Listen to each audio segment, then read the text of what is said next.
Hello there, YouTube. Devin here again. As you can tell, I'm in kind of a get-up today. I'm in my Finnish M36 summer uniform because today I'm going to be showing you a recent purchase of mine. I only shot it a couple times so far and everything like that, but it has a very interesting story and we're going to take a look at it today. And the cool thing about that is for you, those of you that know, I love the Mosin. All Mosins. Really, really do. I have a particular interest in Finnish Mosins and Izhevsk made Mosins. So this happens to be both. It has a lot of both and a lot of other weird things too. And we're gonna take it all apart and show you every little bit here as we go through this video. But first things first, what I have here for you is, this is what I'm talking about. This is my recently acquired Finnish 1891 Model 24. So a little history behind this rifle is they would have all started out as either usually captured Mosins after Finland separated from the Russian Empire and became its own independent country rather than being the Grand Duchy of Finland. They had a ton of Mosins and they were really too poor to afford to go to a Mauser system or some other kind of system or develop a new rifle. So they stuck with the Mosin system. And this is their first iteration in improving the Mosin. There would be two projects to kind of try to re-arsenal or improve the Mosin very early on in the Finnish military's career. And this is one of those. And I will talk about the other one here a little bit too during this history period. But so Finland, after World War I, they have a ton of Imperial Russian Mosins, 1891s in stock, some Dragoons, some other stuff like that. And what they would do is they would go through and start to clean them up and inventory them. A lot of them would have years of hard service. Some rifles by 1917, 1918, 1919, 1920, kind of in that service life, would have over 20 years of service already, and a lot of them would be in pretty rough shape. So they would go through and re-arsenal them. And the first re-arsenal project would be this right here. The Finns, as you would know, about some of the history of how the Finns did with their Mosins. The Finns never manufactured magazines. They never manufactured bolts. They did manufacture some bolt pieces like cocking rings and cocking pieces and stuff like that. They would manufacture some of those. They would manufacture sights. They would manufacture triggers. They would manufacture sears, stuff like that. But they would never manufacture a receiver, most of the bolt parts, things like that. Most of those stocks, they kind of did fittings for the most part. But the magazines, most of the bolts and the receivers all came from somewhere else. You won't find Finnish-made receivers, magazines, and most of the bolt parts. So they would go through and start restocking their Mosins because obviously Finland did something that they really, really liked with the Mosins they got. So during the interwar period, Finland would buy a ton of Mosins from everybody that had some. Tons of countries had Mosins after World War I as part of, war reparations, stuff like that, yada, yada, this and that. One of the big countries they would get Mosins from would be former countries of the Austro-Hungarian Empire. Tons of Mosins were used by the Austro-Hungarians as secondary line rifles during World War I. And one thing the Austrians did was they put their own kind of swing swivels in it, whereas the Finns would take that, adopt that, and make these kind of rings, traditional like sling swivels, that would move, whereas the Russians would use the dog collar method that you find on most 9130s and things like that. The Finns would go to this style where they would replace the escutcheons with this little thing and you would have a crossbow through there and there would be a wire hanger. The Austrians were the first to do that during World War I actually, and the Finns bought a ton of Austrian Mosins that came with those sling swivels on it, and they would adopt that pattern as their own. So that's a great way to tell right away that your Mosin is in a Finnish stock, is if it has these little escutcheons here that have just a little hole for the screw. I have the sling and everything, but it was just easier to take off the escutcheons instead of trying to deal with the sling and everything. And all that stuff is just off camera there. So that's a great way to tell that your Mosin is Finnish to start. That's how you can usually tell if the stock is a Finnish Mosin stock. Another way to tell if your stock is a Finnish one is it's usually kind of spliced. They have, most of them are spliced. This one has a spliced stock. It's done in 2 pieces, and usually somewhere around where you put your hand, kind of here in the forend. It just makes it easier on the wood instead of having to try to season a piece of wood that is obviously this long. This is a very long rifle. It's almost my arm span. It is like 51 inches long, 51.5 inches long or something like that. It's quite a long rifle. And so it's easier to find 2 smaller pieces of wood and splice them together than it is to find 2 big pieces of wood. So that's another great way to tell your Finnish Mosin from Russian Mosins. Other than that, we're going to talk about now, circling back, the 2 early methods for how the Finns would re-arsenal their Mosins. We would have the M24, and then we would have what's called the P26 and the P27. So the M24 would be from a Mosin, usually 1891 Mosin, where the barrel is too shot out to be repaired, or like too far gone, or it has external damage on top of being shot out. So they would remove the barrel, and they contracted with 2 organizations, SIG in Switzerland and Böhler Stahl, which is a steel consortium in Germany, to make new barrels. And one of their conditions was they wanted some thicker barrels. Now, the initial run of about 3,000 from SIG would be the original profile of an 1891. You would be not able to tell a SIG-made barrel on the first 3,000 from the later SIG barrels because they looked just like the original profile of the 1891. But then the Finns wanted to add a little more mass to their barrels to improve accuracy and stuff like that. And then all of the Böhler Stahl ones and all but the first 3,000 SIG pattern ones will have this little step in it now. So the difference between an M24 barrel and a regular Mosin 1891 barrel is about 1 millimeter in thickness, all the way down the barrel. The whole length of it, it's about 1 millimeter thicker on the M24 barrels than it is on a traditional 1891. So you have that going, and obviously you had to have this little step in it so you could secure your bayonet. And I happen to have an Austrian made, Austrian captured bayonet here. And as you can see, in order for your socket bayonet to still fit, you had to have that little step in it, or otherwise it would not fit over the barrel. So that's just a neat little feature. So you could still use your standard Russian captured bayonet, or obviously the ones that would come with the rifle. They would go to the point now where the Finns never really believed in standardizing the accuracy of the rifle with the bayonet on. So that's a good thing you have going for a lot of the Finnish Mosins, is they would be, when they would be accurized and sighted in at the factory, it would be done without the bayonet. The M24 is no exception to that. It is sighted without the bayonet, but it will still take a bayonet because obviously bayonet doctrine was still a thing, obviously in the 1920s. So this particular one has a German-made barrel on it, but we'll show you that here when I take it out of the stock, and we'll show you the markings a little closer up.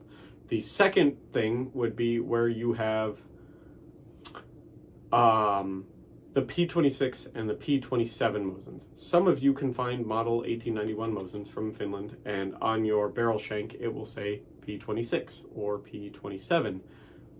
You also have a re-arsenaled rifle that has a different barrel, sorta, kinda.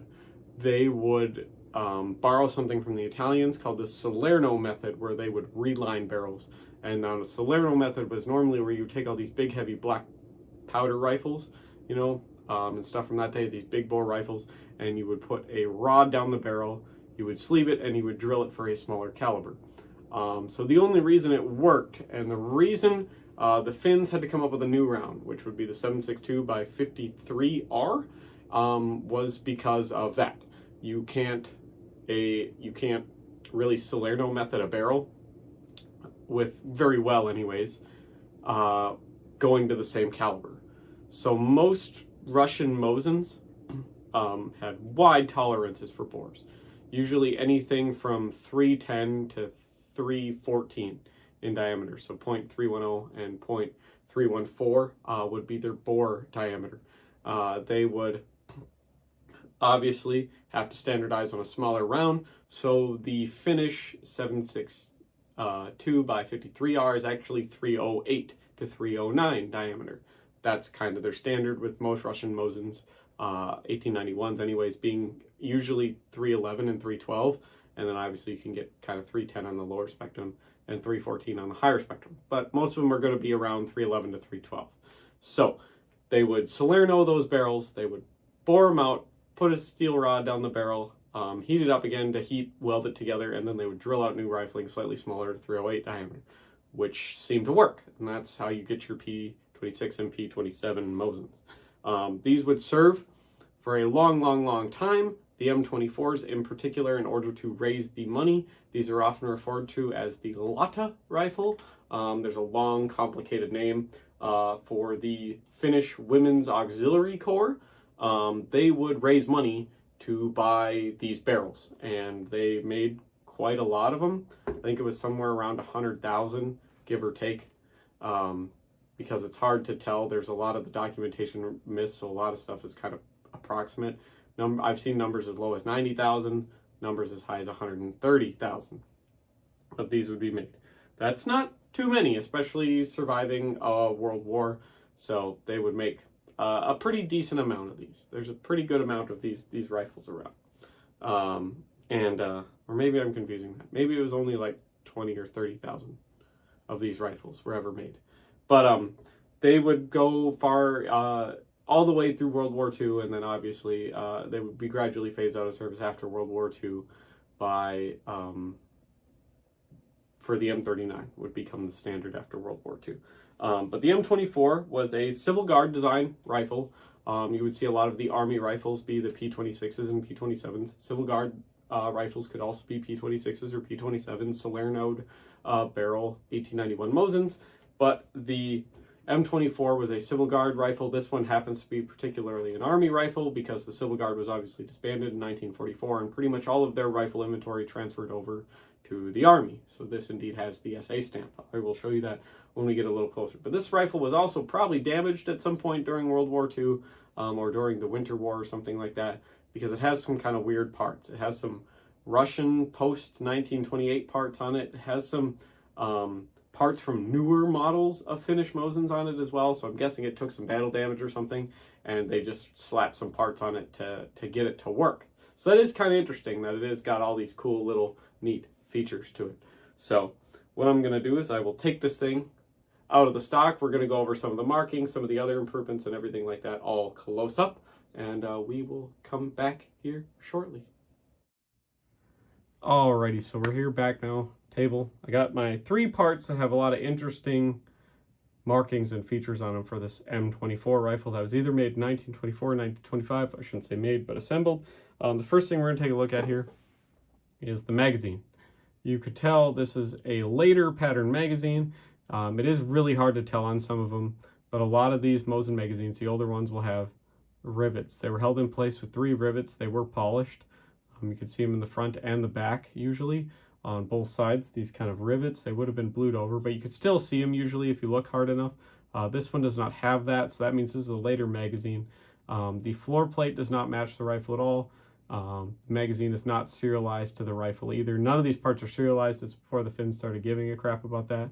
But if we look here, right here, there's some kind of rust over it a little bit. But you can see this triangle with a bow with an arrow in it. That is the Izhevsk marking, the Izhevsk factory, rifle factory marking. It is pretty easy to spot and tell. Early Mosins would have a, early Izhevsk made Mosins would have a bow and arrow marking. The arrow in the triangle means it's post-1928. They started using the stamp in 1928. So that means this M24 rifle has a later magazine. Just kind of a neat thing about that, and I really like Izhevsk as a rifle factory and their history behind that. If I have a preference of Mosins and stuff and SKSs and other things I'd like to buy, it's Izhevsk ones, just because I like the history of that factory. Now we're going to move on to the bolt. The bolt here also has a lot of weird markings and features on it. It has all these kind of weird post-Russian like approval arsenal stamps and checks like that. If we flip it over here to the other side of the bolt stem, It's kind of half stamped there, but that is again a triangle with an arrow in it, meaning this is an Ishevsk bolt. You can also see, sorry, my camera does not like the shine. There's a arrow and a triangle right there on the cocking piece, meaning this is an Ishevsk cocking piece. All of the parts of this bolt are probably Ishevsk parts, but those are really the only ones they mark. And another question you're probably noticing is that this is different from other Mosin bolts because it happens to be blued, and it is blued inside and out. Now, based on the bluing of this, which is a very thick, very dark, very bright blue, actually, it's like it's very shiny blue. The chances historically of this, where this came from, is we can tell with about 90% surety this was a bolt that was captured during Operation Barbarossa early on, because the Germans would obviously capture a ton of Mosins from the Russians early on in World War II, and the Finns, being an ally of Germany and standard on the Mosin, Germany would do them a huge favor with more factories and stuff like that. They would take all these Mosin parts and everything like that. They would send them back to Germany. The Germans would inspect them and blue them, actually, and ship them right off to Finland to be assembled into rifles. And that's a good chance based on the level of bluing on this thing and the fact that it's blued inside out and it's very uniform. It's a quality rust blue. It's very indicative of that time period for the Germans. So that's pretty neat that this is a post-1928 Ishevsk bolt, and it's blued. So chances are this was a bolt that was captured from Operation Barbarossa, which is awesome that it has this blued Ishevsk bolt. It's pretty neat to go with this fancy M24 Mosin, even though these are both post-1928 Ishevsk parts based on the markings. So now if we look here at the receiver of this, first thing we're going to look at is up here on top. You can tell the Russian acceptance mark is obviously the little eagle right there. Sometimes it's struck out or ground off on the Finnish Mosins. This one never received one, and it's because this rifle, for some reason, probably never made it to Russia. And the reason is, based on this little marking right here, which is an R in a circle. Come on, camera, focus. There's an R in a circle in there, and that stands for Remington. So this receiver was made by Remington probably in late 1915. Russia had trouble paying. They got the Remington arsenal to make a ton of Mosins for them, but they had trouble paying. And they had trouble with inspections and stuff like that. Russian inspectors had a ton of problems with the American-made Mosins, saying they weren't up to spec and the gauges were off and yada yada this and that, even though they were fine for some reason. And so they would sit down, and so America ended up with a ton of Mosins for various reasons. Either they were rejected and sent back, or obviously the revolution meant that Russia could no longer pay for Mosins. So America ended up with a ton of Mosins. So this is probably a receiver that was in an 1891 Mosin that was sold to Finland after World War I, just because the U.S. probably wanted to get rid of a ton of Mosins because they had to buy out all of these Mosins, buy out this contract from the Remington factory to keep Remington from going under during World War I. So they ended up with a ton of Mosins, and I'm sure they were all too happy to get some of their money back by selling them to Finland. So this is an American-made Remington Mosin receiver. Now, if we come over here to the barrel shank, that's where we get most of our information for Mosins, is on the barrel shank.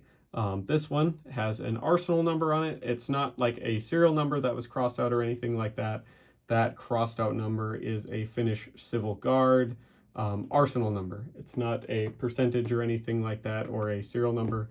You can tell this was done by the Seiko Rifle Factory. That is their logo. So this barrel was put into this receiver by Seiko.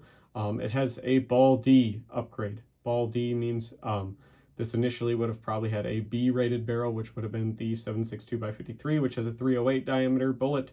Ball D means that they changed these the throats and the barrels here, the rifling, to fit Russian ammo, which was oftentimes 0.310 diameter. So this has the Ball D upgrade, so it shoots commercial 7.62x54 very, very well, which is usually 310 diameter. If we roll the barrel over here, there's another kind of marking of some sort, number. I don't know if this is the serial number or if this is another Civil Guard arsenal number. You can see here the SA stamp indicating that this was a Civil Guard rifle. All of the M24s were Civil Guard rifles. But in 1924, this one entered the Army probably after the Civil Guard was disbanded and folded into the Army. If we roll the barrel over all the way, the bottom of the shank, you can see right there, it says Polar Stahl, the steel consortium from Germany who made this barrel, which is pretty cool. So it has a American receiver, a German-made barrel, a Russian bolt, and a Russian magazine. There is some cool other markings here on this Mosin. You can see these numbers here that are crossed out. These are the original Russian Arshin marks. This sight is called the Konovalov sight, or if you cannot say Konovalov, I just call it the Russian ratchet teeth sight. It has an extra step cut into it, so the Finns wanted to have their point zero a little bit lower. And so what they had to do in order to do that was they had to lower the step here on the rear sight, and they had to increase the length of the front sight. So if you have a really, really tall front sight blade, that is another good way to tell if you have a Finnish Mosin. Also, if you have this little step in your ratchet stuff, they brought it down to 200 meters was their sighting. So they cut this little extra step, and it's 200 meters is now the battle sight. If we roll it over, you can see there, that is all of the meter markings for those. They did not change the back of the sight here. The Finns did not really give a shit about this. These are all still in Arshins. The markings on the back of the sight here are all still Arshin markings. The Finns didn't really care about changing these because they didn't think you were going to be shooting that far anyways, which is really interesting. Another interesting part of this sight is the fact that it has this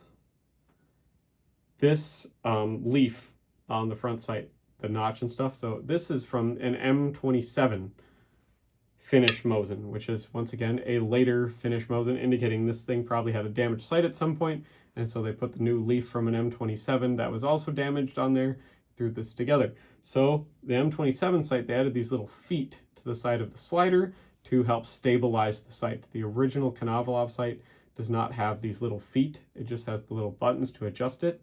The little bars would sit on those ratchet teeth. These little feet ride along the sight base here to help keep the sight stable from drifting from side to side. Another cool thing that they did on the M27, if I flip the sight back up here again, is they milled down from the top here. They milled down the rear. So there's the original notch. They would have milled it flat, and they put this little plate on there, and it's screwed in from the rear, as you can see there, to put this little plate in, which is a finer notch than what the original Russian 1891 Konovalov sight would have. So you get a better sight off that. And if we come all the way up to the front here of the barrel, you can see that step I was telling you about earlier, that step in the barrel, so you could still use your original 1891 bayonet. And then as you can see here, it has the very tall indicative Finnish front sight. They're much taller than the Finnish, the Finnish front sight is much taller than the Russian front sight. So that's what we got going for us. There is a cool thing about these sights though, which I'll show you here in a second because I gotta grab a few personal effects. There's a couple things I'll show you about these cool 1891 Mosins, these older Mosins, over the newer 9130s. So let me go grab some stuff and I'll show you some cool things about that. Alrighty, so what I have here for you on the table now is two examples of Russian bayonets. We have the older socket style bayonet, the classic World War I style, and then sometime in the late 20s they would go to this, the Pushkin style, which has this little spring-loaded detent on it. This is also an Ishevsk bayonet, which is cool. This socket bayonet, since we're here on the markings, is a Tula marking. It has the hammer. The Tula marking would be the broad hammer, and then in the 20s they would switch to the arrow in the star. So that's pretty cool to take a look at that. None of these are serialized to this Mosin, by the way. But the cool thing about the older 1891 style Mosins, if I show you here, you've got this cool front sight. Rather than the big front sight hood, what it allows you to do is it allows you to use whatever kind of bayonet. So if we look here, you can see if I put the socket bayonet on, it fits on there. Boom, just fine. You see there's a little bit of gap, but it needs that in order to fit. So you could fit the socket bayonet on the 1891. Obviously, that's what it was designed for, that style of front sight. And then you can also, on these 1891, use the later, this is a 9130 bayonet. You can use the later style of bayonet as well, and it works and it locks just fine, just like how it normally would. Now, you cannot do it the other way around. You cannot use an 1891 socket bayonet on a 9130, but the cool older Mosins like this will use both, which is just, I think, a neat, cool feature for them to have. So, just a cool fun fact there. So now, I'm going to put this thing back together. We can switch around back to the front of the camera, wrap it all up now that we covered all the cool markings on this absolute beast of a piece of history here. So, stay tuned. Alrighty, ladies and gentlemen, thank you for stopping by and checking out this cool piece of history with me, going over all the neat markings and everything like that. Now that I got it all back together, you know, it's a pretty slick piece. A lot of people who don't like the Mosin obviously have a lot of problems. I think they do anyways. Everyone says that the Mauser's worth is worth 2 Mosins. Well, that's cool. There's 4 Mosins to every Mauser. Just saying, there's a lot of them. There's tons of Mosins out there. It's one of the single most mass-produced weapons in history, with government arsenals, that's just government arsenals, producing over 39 million, making it one of the most mass-produced. I think it is the single most mass-produced arsenal, so by government arsenals for government contracts, the single most mass-produced firearm in history, which is kind of neat. If you go by that statistic, rather than counting all the ARs and AKs made commercially, this is it. There's more of these in the world than any other gun that's made by a government, so, which is very, very awesome. It's a neat piece of history. I'm looking forward to taking this rifle out and shooting it a lot more, learning all its nooks and crannies, its habits and everything like that. It's very own distinct personality. So thank you all for stopping by. I appreciate each and every one of you. If you would like to become members of the Discord, I'll leave a link to the Patreon. It costs $1 a month, $12 a year. You get to hang out with me. I help people identify stuff all the time, things like that. There's a really, really good crowd in there. Stop by for a live stream sometimes. I do those periodically, gaming, talking, questions, stuff like that. Sometimes my roommate Paige will get on there and all that other good stuff. So she's fun. If you want her to see her play games, I'm trying to get her to play some games and stuff too. So express some interest in that in the comments. Leave a like, leave a comment. It all helps with the algorithms and stuff like that, which makes me want to make videos, because right now making videos, especially content like this that I can't monetize on YouTube, makes it kind of suck. So to go through all this effort and have to upload everything and all that other jazz, and then download it, edit it, all that other crap, it becomes an absolute drag when you don't even get anything out of it. So, but I'm feeling motivated today, so I figured I'd help you all explain what an M24 Mosin is, why you should get one. Gosh, this bastard's heavy. It weighs like 9 pounds. 9.5, I think, actually, without the bayonet. So if you're interested in Mosin history and stuff like that, I absolutely love Mosin history. If you want more videos like this where I take the guns apart, show you all the markings, give you a basic history and stuff like that on it, feel free to leave that in the comments as well. I'd be more than happy to do more of these, because they're kind of a pain in the ass to do, but I love taking guns apart and looking at the markings and doing all the research more than shooting them anyways. So thank you all for stopping by. Hopefully I can see all of you here in the future, maybe on a gaming stream or something like that later. I appreciate each and every one of you, and I'll see you all here in the next video. Bye-bye now.